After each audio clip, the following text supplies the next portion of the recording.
Alright, welcome back to SouFLoTV again, everybody. It is your host with the most. Just go ahead and hit that subscribe button, please. And let's get right into the story. So, a man from Virginia, USA, was arrested at the airport as he was attempting to flee the United States of America, heading for no other place, beautiful Jamaica. He was supposed to be going into Montego Bay, Jamaica, right?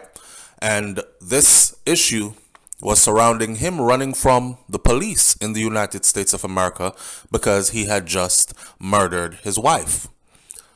The person that sent me this, the person said, I want you to cover this story, SouFlo. The person also indicated that this individual was a Jamaican that had killed his wife in the US and was now running home back to Jamaica. Let's get into this story and stick around to find out if that is exactly so. Before you make your comments, stick around to find out if that is exactly so. CBP officer and HSI, which is Homeland Security agents, searched Lewis' baggage at the airport and found his wife's passport and her credit card. He had all her credit cards, he had all her identification, he had all her cards. All right. A West Virginia man or a Virginia man was arrested by federal law enforcement after allegedly attempting to flee the state following his wife's death, according to officials. Adrian Salvatore Lewis. He's 49 years old. I must admit, he looks a bit older than 49 years old. He must have had a rough 49 years. But anyways, he's 49 years old and of Newport News, which is a place in Virginia. He was charged with first-degree murder and the use of a firearm in the commission of a felony in connection with his wife, Shanita Eure-Lewis' death. On July 17th, family told the police that they were unable to get a hold of her. They also told the police that this lack of communication and this inconsistent behavior was very unusual for her because she stayed in close touch with her family on a daily basis. So as soon as something went wrong, they knew.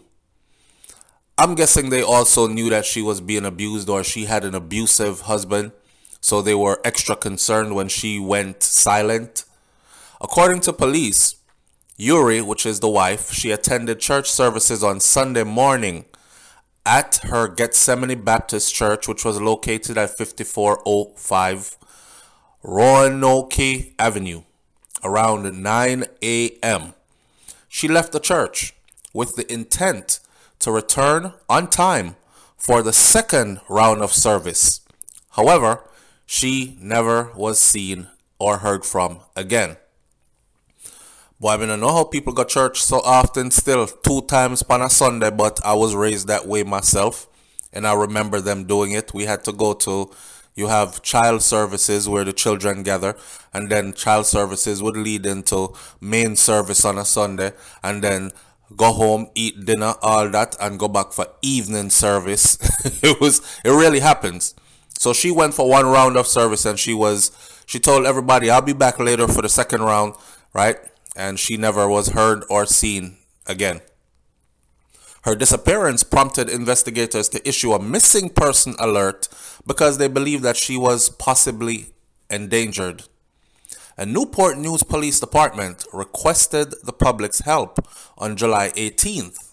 Remember, July 17th is when she went to church and then was never seen again. July 18th is when they requested the public's help in locating her. According to the officials, she was last seen wearing a cream-colored pants suit with a flat beige shoes. Virginia State Police assisted with the search and issued what's called an Ashanti alert. I know in some states, like in the state of Florida, they have what's called a silver alert. Silver alert means there's an elderly person who went missing. That elderly person probably has Alzheimer's and dementia, jumped in a car and drove off, and now they don't know where they're at, so they can't find their way home, or they went wandering and couldn't remember how to get back to their house. So they just kept going block after block after block. And now they're lost in a city somewhere. And in Jamaica, you have the Ananda alert, which would tell you that a child went missing. And here in Virginia State, they have what's called the Ashanti alert, meaning an adult has gone missing. Now, this alert, when it was put out, it prompted a rapid information started coming in from across the Hampton Roads area from citizens who may have known the whereabouts of Eure, the female.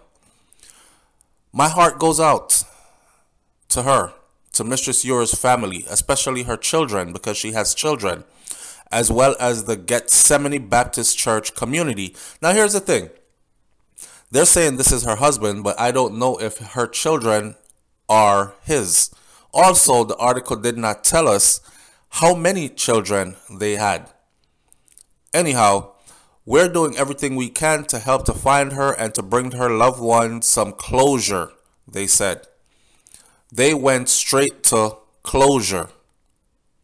Closure could mean you found a body, or closure could mean a living person was found, right? It's the end of the case. It's the closing of a case. Closure. According to a preliminary investigation, Eure was seen at exactly 9:40 a.m. on the 17th, leaving her home with her husband. This is when she was on her way to church, right? Officials said that the vehicle they were traveling in was found Monday afternoon in Hampton. Remember, she had went to church, she left church, and then she said she was coming back later on. That's Sunday. She never came back. Monday, they had already started a search for her, and the vehicle in which they were traveling was found in Hampton. Police processed the vehicle, and based on the evidence that they found in the vehicle, the case turned into a homicide investigation. Blood splatter, signs of struggle, etc. was found inside of the vehicle, and they turned it into a homicide investigation. On July 19th, Customers and Border Protection, CBP, initially encountered Lewis around 10:45 at the departure gate at the airport, heading for a flight that was destined for Montego Bay, Jamaica. He was wanted for questioning in his wife's disappearance, authorities said, and he was already on the radar because they have a national database, so he was not able to get away. They were checking all ports, airports, whatever. Boats come in, dock, ships, airport, airplanes go in and out. They were checking all ports. Lewis was detained and he was returned to the CBP's inspection station, where he was secured in a detention cell. Just before noon, CBP officers and Homeland Security agents searched his baggage, and lo and behold, they found his wife's passport and all her credit cards. Crazy. Now, today at CBP, officers at Dulles Airport assisted in the arrest of a suspect that was charged in the murder of his wife. He was eventually charged. The subject was attempting to board a flight out of the U.S. when the CBP officers and Homeland Security apprehended him. A full view of the article sends you to a governmentpage.gov where they give you the full rundown of everything that happened in the initial to the search to the finding of him. NNPD detectives arrived at 1:30 p.m. and they were informed of what Lewis had inside of his luggage. Lewis declined to speak with detectives until his attorney was present, authorities said. He decided, hey, I don't want to talk to y'all. I'll talk to you when my lawyer gets here. At approximately 4:10 a.m., Lewis was served with an arrest warrant for first-degree murder by NNPD detectives, where he was escorted out of the airport. Now, I know a lot of people are going to say, damn, but look at the Donna Lee Donaldson case in Jamaica, right? Do you see how differently it is handled in the United States of America? He's charged with first-degree murder. They got a warrant, they served him, and he has been charged. Why? Because he was already being evasive. When they searched the car, they found what they thought looks like blood splatter, etc. Now, mind you, it could have been like, oh, I cut my finger, or she cut her finger somewhere a day before or 2 days ago on her way to church, and she drove away with her new man. I'm just saying, but they're not taking any chances. So they rounded him up as quickly as possible to get him to not be able to concoct any other story, to get him to not be able to get away, to go hide somewhere where they'll have to go look for him. And when they found him at the airport, they also found things on him where if your wife is missing, these are personal items. Your wife's not going to go anywhere without her driver's license, her credit cards, her passport, all that. So why are these in your possession while her family is reporting that they have not seen or heard from her? So they charged him. Remember, it's just a charge, but it's a charge that can hold the person in place until further things are put in place. Look at how loosely they have handled the Donna Lee Donaldson missing persons report in Jamaica compared to this. This case, Customs said, this case illustrates how Customs and Border Protection officers and Homeland Security investigators, agents collaborate in the U.S. with law enforcement partners to catch alleged dangerous fugitives and to return them to stand for their charges, said Daniel Escobedo, Area Port Director for CBP Area's Port of Washington, D.C. Arresting fugitives is one way in which the CBP uses our Border Security Authority to support our partners in seeking justice for victims and to help to keep our communities safe. NNPD said that they are continuing their search for Eure's body because they still have not located her body yet. And he still has not said nay, bay, or hey. In other words, he is not cooperating. He's not telling them where her body is. Kind of like the Donna Lee Donaldson case in Jamaica, right? They're not cooperating. They're not saying where her body is. But all roads leads to John's shop. In other words, all fingers point to those who have been accused. So the NNPD said that they're continuing to search for her body, but they have narrowed the search to specific locations, and they do not need the public's help as they preserve any evidence that they might come across. They don't want people going out there in groups, fanning out in the area and destroying evidence. I want to thank the officers, detectives, forensic staff, and other NNPD personnel who have been working tirelessly on this case, Chief Drew added. And I also want to thank our state federal partners for their assistance. Now, if you go over into... So a 35-year-old man is dead, shot by a Montgomery County Sheriff's deputy. Let me see. Okay, if you go over into the Jamaica news, it carries the same headline.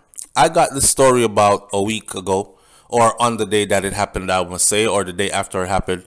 And I just never followed up on the story because I had been so busy completing other stories.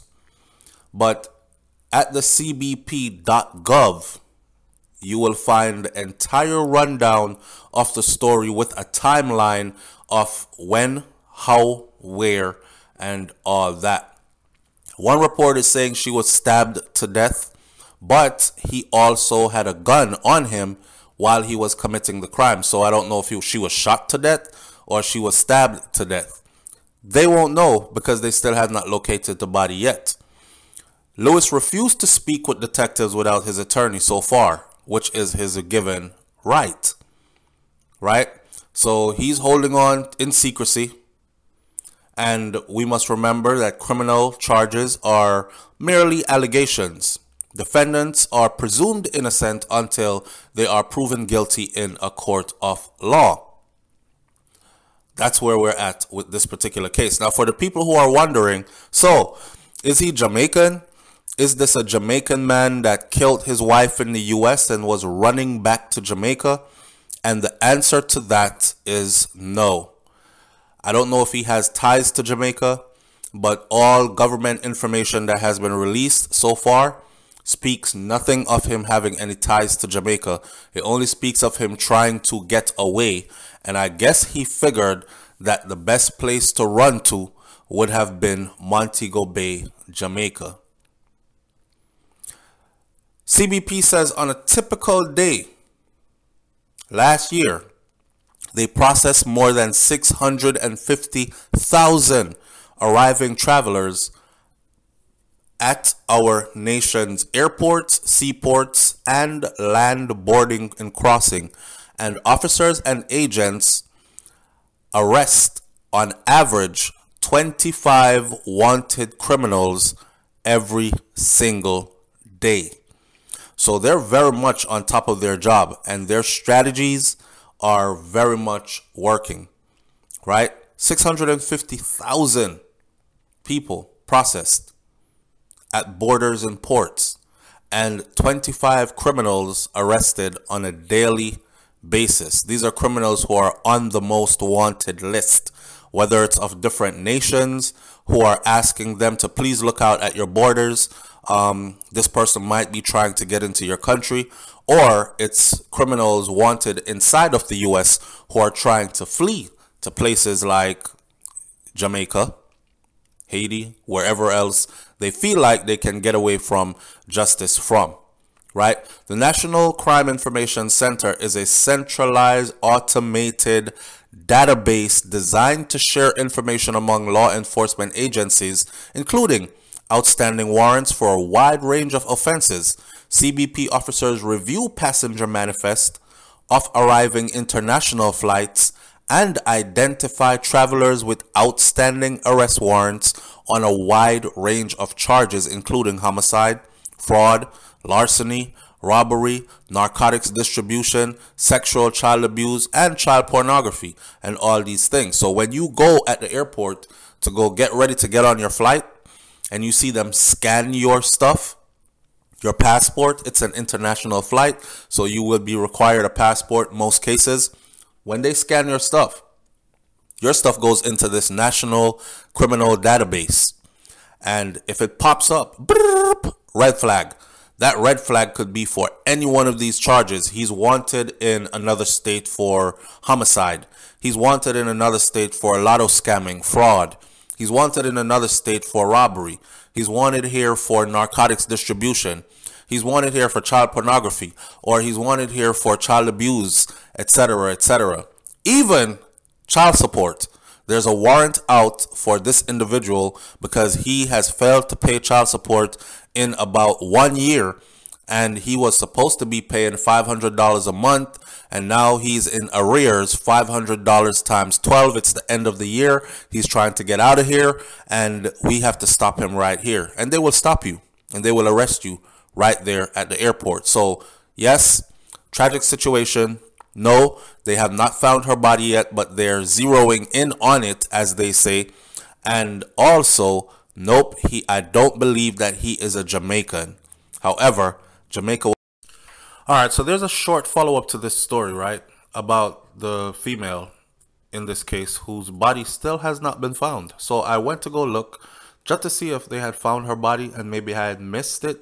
So no, she left church that morning after church services, and she told other churchgoers she's going to go home, stop by her house really quickly, grab something to eat, whatever, and she'll be back for another round of services. She never came back. Her husband has been charged. He is charged with individual counts of first-degree murder and the use of a firearm in the commission of a felony. Again, her body has still not been found.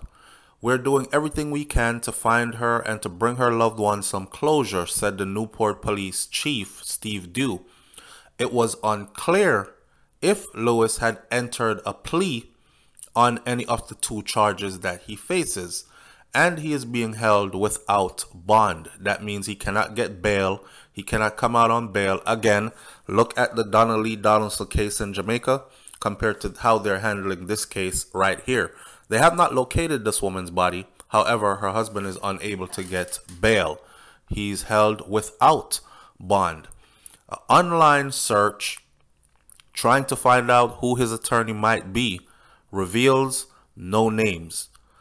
Dr. Chris Carter, though, who knew this couple for years, told WVEC TV, which is a TV station that he did an interview with, that the couple had been married for 17 years. They got together when she was 18 years old and he was 33 years old. I'm just blown away. I am, honestly, Carter told the station, it almost seems like it was the perfect marriage, and I'm just blown away. Carter said that Eure was the mother of 2 boys who seldom you saw without a smile. Her children were jovial. They were always well put together. They were always playing and happy. The couple looks like the perfect couple. He also described her as a devoted church woman. It's surreal, he continued. I'm numb. I am numb. And it's just like a dream that I hope I can wake up from. I hope anyone who has any information, please call the Newport Police Department. If she is dead, then of course we want to find her body and bring some closure to it. And if she is somewhere out there suffering, we want to find her and get her some help as quickly as possible. Now note this, 17 years of marriage. Got together, 18, she was 33, he was. Now, let the conversations begin in the comment section below. But remember this, it was a picture of perfection for almost 2 decades. I'll catch you on the next video. Leave your comments in the comment section below. Tell me what you think about this one, and I'll catch you on the next video. It's SouFLoTV. I'm out. Peace. It's Eat Good TV, y'all.